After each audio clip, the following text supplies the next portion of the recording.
Welcome to Tenor Tech, where I solve the problems you didn't even know you had.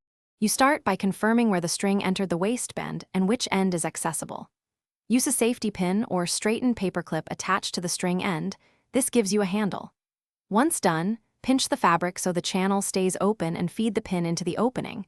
Make sure to keep a finger on the string to prevent it slipping back. You'll feel resistance where the channel curves. Stop, wiggle gently, then continue threading toward the opposite opening. You'll encounter narrow turns or seam bonds. Approach them with small, deliberate moves. Keep slight tension on the free end so you can sense progress, and angle the pin to follow the channel's curve.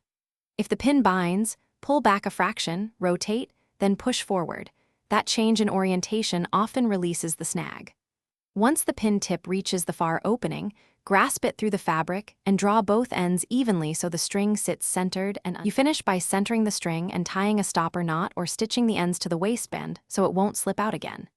If the string is frayed or too short, swap it for a slightly stronger cord approximately the same thickness.